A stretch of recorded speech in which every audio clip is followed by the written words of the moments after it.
আজ আমি করব পনির। তো পনিরটা একটু অন্যরকমভাবেই করব, পনির ভাপা টাইপ। তো প্রথমে পনিরটাকে আমি এরকম টুকরো টুকরো করে কেটে রেখেছি। এরপর এর জন্য গ্রেভিটা বানাবো। সেই গ্রেভিটাতে দেব একটু সাদা তিল দিয়েছি, কাজু দিয়েছি, মগজ দিয়েছি আর পোস্ত দেব। পোস্ত দিচ্ছি পরিমাণ মতন, আপনারা যেমন গ্রেভি রাখতে চাইবেন সেই অনুযায়ী মশলাটাকে আমি তৈরি করব। তো এবার এটাকে পেস্ট বানাবো। তো কড়াইটা আমি গরম করতে দিয়েছি। তো কড়াইয়ে প্রথমে একটু ঘি আর সাদা তেল দিয়ে দেবো।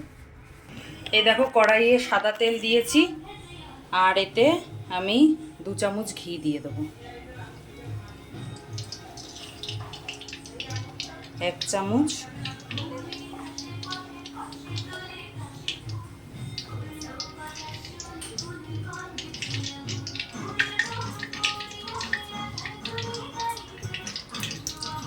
দু চামচ। আর ভালো করে দুটোকে মিশিয়ে নিলাম, ঘি আর সাদা তেলটা।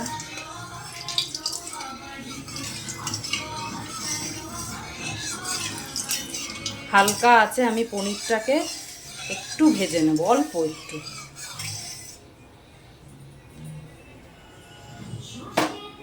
আমার ভালো করে তেলটা গরম হয়ে গেছে, এবার পনিরগুলো দিয়ে দেবো। ভালো করে আমি পনিরগুলো দিয়ে দিয়েছি। একদম সিম আছে, একদম হালকা আছে, আমি পনিরটাকে ভেজে নেব।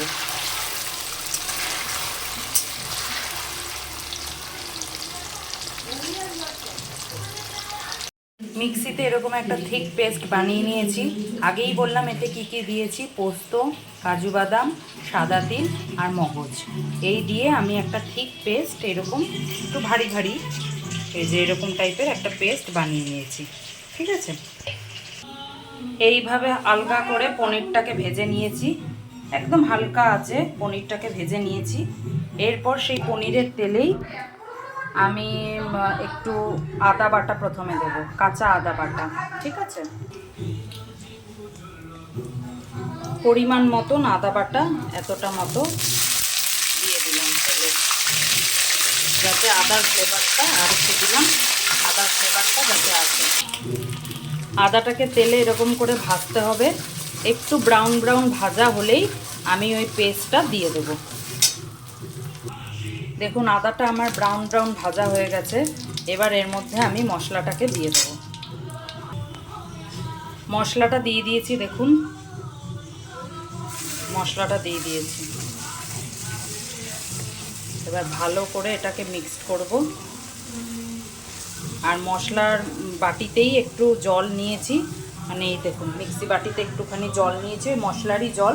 এটাকে একটু পরে আমি ঢেলে দেবো। ঠিক আছে, মশলাটা একটুখানি আমি মিশিয়ে নিই আদার সাথে। তারপর সামান্য একটু মশলার জলটা আমি দিয়ে দিলাম। ভালো করে এবার আমি এটা মিক্স করে নেব। এই দেখুন মশলাটা আমি ভালো করে কষাচ্ছি। ঠিক আছে, ভালো করে মশলাটা দেখুন এরকম ঠিক পেস্ট করে ভালো করে আমি মশলাটাকে কষাচ্ছি। এরপর এর মধ্যে একটু পরিমাণ মতন নুন আর লঙ্কা গুঁড়ো দিয়ে দেবো। লাস্টে একটু মিষ্টি দেবো। এমন কিছুই না পনির পোস্ত ভাপা করা, আমি আমার মতন করছি। তো এই আইটেমটা আমার এমনিও খুব ভালো লাগে, আমার প্রিয় আইটেম। তো দেখা যাক কেমন হয় খেতে। নিচে কিন্তু একটু লেগে গেলে চলবে না পনিরের পেস্টটা, কারণ মানে সরি পোস্তর পেস্টটা, কারণ কাজু বাদাম পোস্ত এগুলো সবই ধরে যাওয়ার চান্স থাকে। তাই একদম কম আঁচে কন্টিনিউ নাড়াতেই থাকতে হবে। ঠিক আছে, ধরে গেলে কিন্তু জিনিসটা একদম নষ্ট হয়ে যাবে, বাজে হবে। আমার দেখুন কড়াইয়ের নিচে একটুখানিও কিন্তু লাগেনি। একদম আমি কম আঁচে, এই দেখুন আঁচা একদম কম কম আঁচে আমি করছি। এর মধ্যে আমি 1 চামচ আপাতত নুন দিলাম, পরে লাগলে আবার দেব। অল্প একটু লঙ্কা গুঁড়ো দিলাম, অল্প সামান্য। হাফ চামচ লঙ্কা গুঁড়ো। বেশি ঝাল হলে এটা ভাল লাগে না, এটা একটু মিষ্টি মিষ্টি হয়।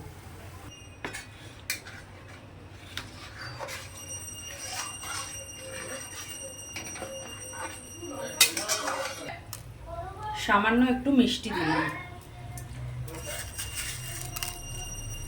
অল্প একটু মিষ্টি দিয়ে দিলাম।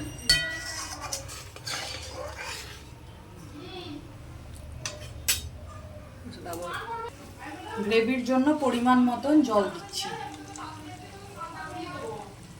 আমাদের যেহেতু পনিরের পরিমাণটা অনেক, তাই আমাদের গ্রেভিটা একটু বেশিই লাগবে। এটা ফুটবে এখন, ফুটে অনেকটাই আবার কমে আসবে।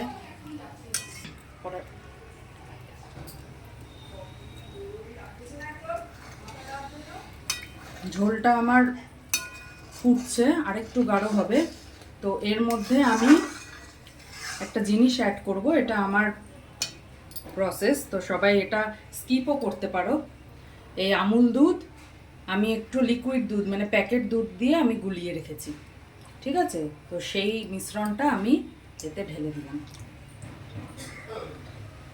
এবার ভালো করে মিক্সড করে নিলাম।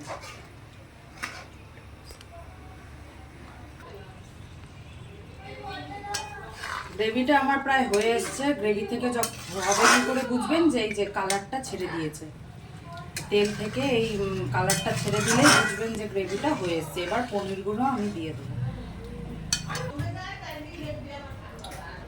পনিরটা আমি দিয়ে দিচ্ছি।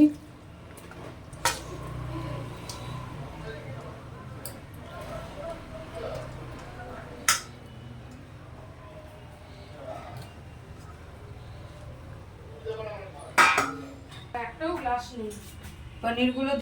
পনিরগুলো দিয়ে দিয়েছি ঝোলের মধ্যে। এবার একটুখানি ফুটলেই আমি সামান্য ঘি দিয়ে নামিয়ে দেবো। পনির ভাপাটা আমার হয়ে গেছে, একদম রেডি। আমি গ্যাস দেখুন বন্ধও করে দিয়েছি। এবার আমি একটু অল্প থেকে 1 চামচ ঘি ছড়িয়ে দেবো। ব্যাস আমার